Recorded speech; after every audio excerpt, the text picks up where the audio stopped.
अस्सलामुअलैकुम दोस्तों मेरा नाम बिलाल अदील है और आज फिर आपका दोस्त आपके लिए एक न्यू वीडियो लेकर आया है। दोस्तों इस वीडियो में मैं आपको बताऊंगा कि किस तरीके से ने अपने पीटीसीएल मॉडेम को एज आ टीपी-लिंक मॉडेम यूज़ कर सकती हैं।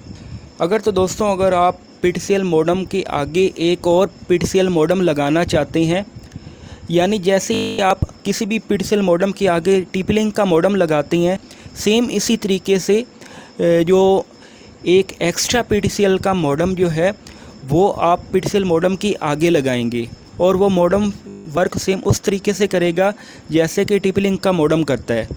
तो चलें स्टार्ट करते हैं।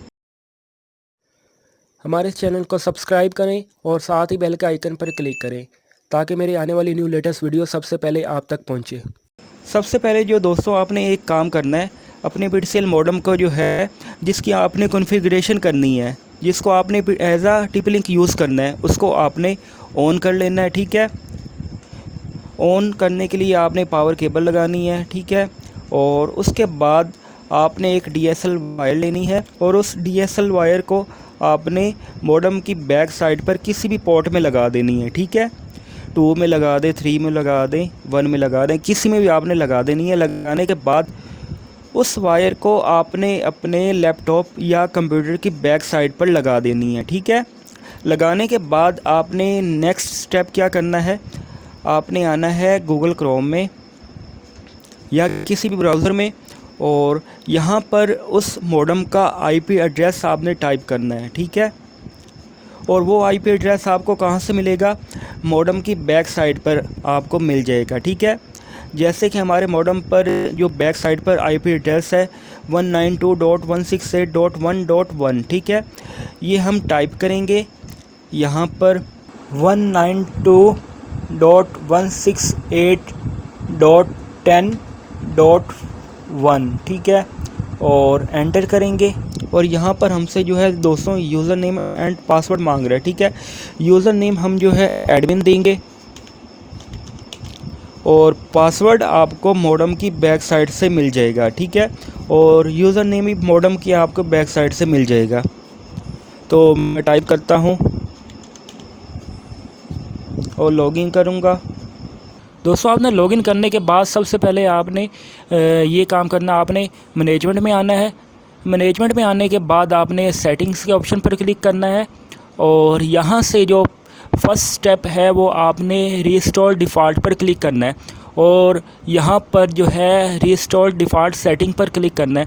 इससे क्या होगा, आपके मॉडेम के ऊपर जो पहले वाली सेटिंग हुई है वो सारी की सारी जो होगी वो रिमूव हो जाएगी और नेक्स्ट हम अपनी सेटिंग्स बड़ी आसानी के साथ कर सकते हैं क्योंकि पहले वाली सेटिंग्स तो सारी रिमूव हो जाएगी और अपने से न्यू सेटिंग हम कर सकेंगे। ठीक है, ये देखें 2 मिनट का टाइम लेगा और हमारा जो मॉडेम जो है वो रीस्टोर हो जाएगा। ठीक है, और उसके बाद नेक्स्ट स्टेप मैं अभी आपको बताता हूँ। दोस्तों जब हमारा मॉडेम रीस्टोर हो जाए तो दोबारा से आपने पेज लॉगिन करने के बाद आपने आना है, सेकंड स्टेप ये है, आपने एडवांस सेटअप में आना है। एडवांस सेटअप में आने के बाद आपने लैन में आना है।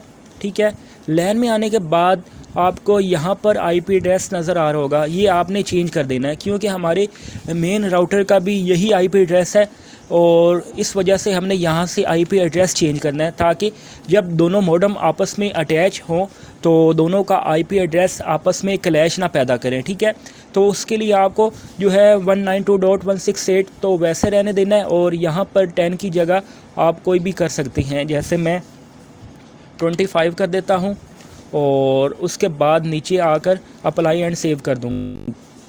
अप्लाई एंड सेव करने के बाद थोड़ी ही टाइम लेगा और उसके बाद जो हमारा मॉडेम का आईपी एड्रेस चेंज हो जाएगा। तो दोस्तों नेक्स्ट टाइम जब भी हम अपने मॉडेम को जो है लॉगिन करेंगे तो हम जो नया आईपी एड्रेस दिया उसी के ज़रिए ही लॉगिन करेंगे। ठीक है, दोस्तों आपको एक और बात बता दूं, जब आपका मॉडेम का आईपी एड्रेस चेंज हो जाए तो लाजमी तौर पर अपने आप मॉडेम को जो है दोबारा से रीस्टार्ट कर दें, ये अच्छा होता है। ठीक है, तो रीस्टार्ट करने के बाद मैं दोबारा यहाँ पर जो है आईपी एड्रेस टाइप करूँगा जो मैंने चेंज किया है।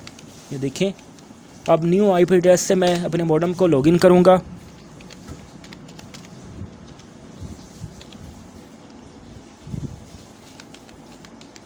और मैं और दोस्तों ये लॉगिन हो गया। लॉगिन होने के बाद आपने थर्ड स्टेप पर आपने क्या करना है, आपने एडवांस सेटअप में आना है। एडवांस सेटअप में आने के बाद आपको ये उसके नीचे ऑप्शन नज़र आ रहा होगा लेयर 2 इंटरफेस, ठीक है, इस पर आपने क्लिक करना है और उसके बाद ये ऑप्शन आपका ओपन हो जाएगा ATH इंटरफेस, आपने इस पर क्लिक करना है और यहाँ पर जो है ऐड के ऑप्शन पर आपने क्लिक कर देना है, ठीक है। तो दोस्तों यहाँ पर आपने पोर्ट सेलेक्ट करनी है, मॉडेम के बैक साइड की जो पोर्ट है कि जिसके अंदर हम लगा कर हम जो है मॉडेम से, मेन मॉडेम से जो वायर आएगी वो हम जो है किस पोर्ट में लगाएं कि हमारा जो सेकंड मॉडेम है उसमें नेट वर्क करे। तो हम इसमें जो है पोर्ट 4 सेलेक्ट कर लेते हैं, LAN 4, तो आप भी LAN 4 सेलेक्ट कर लें, ठीक है, और अप्लाई एंड सेव के ऑप्शन पर क्लिक कर दें, ठीक है। और इससे क्या होगा दोस्तों, आपकी जो है ATH 0 सेलेक्ट होगी, ठीक है।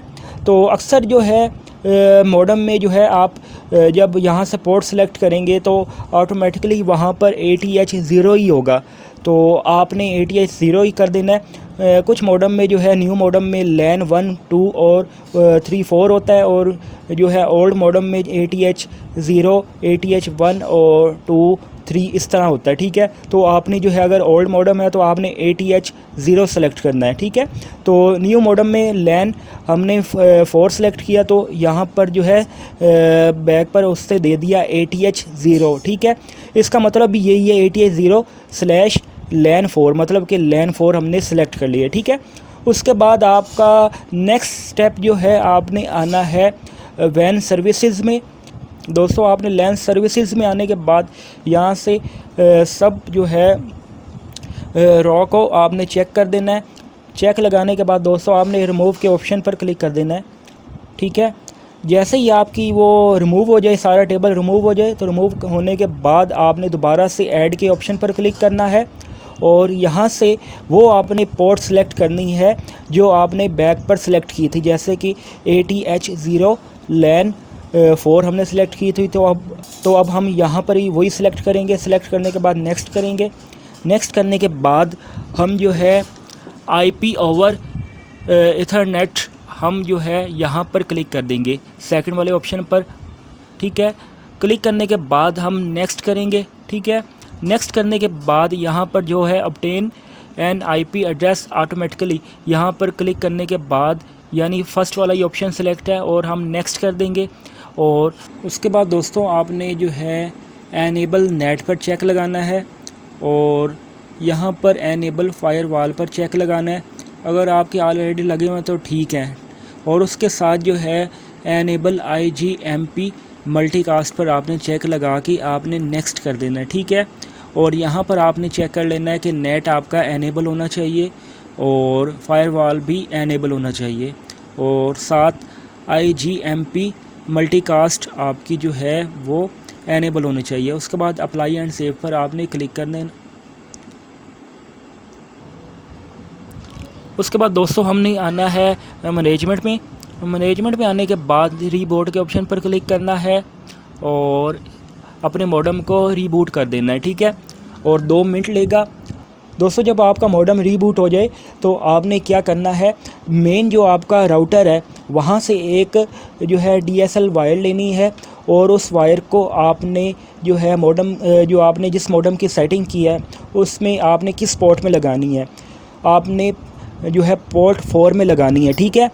पोर्ट 4 लिखा होगा, जैसे कि ये हमारे जो है मॉडेम की जो है बैक साइड आपको नज़र आ रही है पोर्ट 4, ठीक है। ये लिखा भी होगा LAN 4, तो आपने LAN 4 में जो है इस तरह की वायर लगा देनी है, ठीक है।